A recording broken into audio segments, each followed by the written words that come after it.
Well, it's still fall and we haven't finished all our chores in the garden. Hopefully you've been watching some of our other videos on what to do with your lawn in the fall, planting bulbs, rose care, perennial care. You can find all those videos online to watch.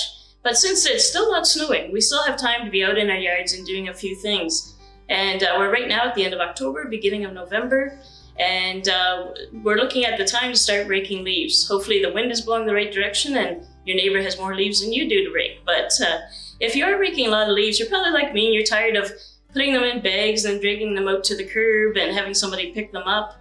And when you think about it, we're really doing things wrong in our gardens. And you think of a forest where leaves have been falling for generation after generation, and that's some of the richest soil we have.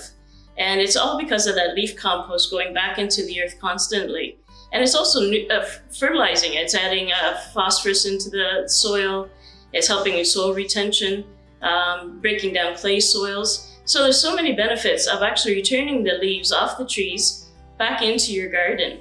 And the first thing you want to make sure is that there's no insect or disease problems on those leaves. You don't want to be composting something down that might be an insect overwintering on that leaf and then you're introducing new problems. Or if it was a disease leaf spot or something on it, we're seeing a lot of black or tar spot on the maples where you get the big black spots. Those leaves you don't want to be returning to the garden. You don't want that fungus or bacteria to come back to life in the spring and reinfect the plants around it. So make sure that the leaves are clean.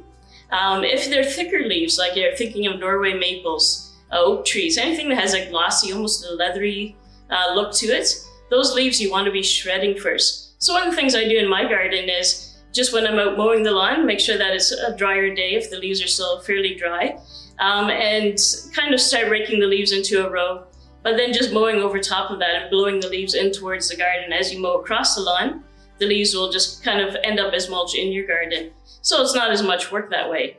But as I said, it's adding all this nutrients back into your soil by doing that. You're also protecting the roots of the plants.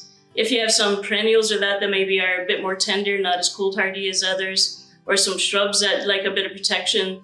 I'm thinking some of your broadleaf evergreens, like your rhododendrons, azaleas, hollies. They would love that, especially if, for those plants, if you had oak leaves. The oak leaves are a bit more acidic, so they'll make acidify the soil, which the plants really like. But just shred those leaves up first and just put them on the garden. You can put the leaves about 3 to 5 inches high in the garden. And you think, oh, I shouldn't be building up around the plants, and that's right if you're using soil. But what happens over the winter is that they'll actually start to compost down. The worms will love to come up into that, and they're breaking down the leaf material. And just like a composter works, it'll work the same way in your garden. So by spring, most of it should have been turning into just nice, rich soil on top. If you don't like the looks of the leaf on top come spring, you can always just put your cedar mulch or pine mulch, wood chips on top of that. And that leaf that you've put into the garden will keep decomposing throughout the year underneath there. But it's just going to create that nice, rich soil. When you think about it, underneath our trees, we have trouble growing anything. But in forests, there's a whole lot of stuff that will grow underneath trees, and even thicker tree canopies than we have. And it's all because the leaves are decomposing back into the soil.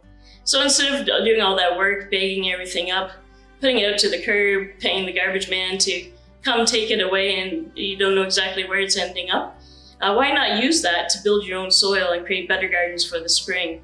So it's a great way of just using what nature's given you and returning it back into the soil and creating better gardens for you next year.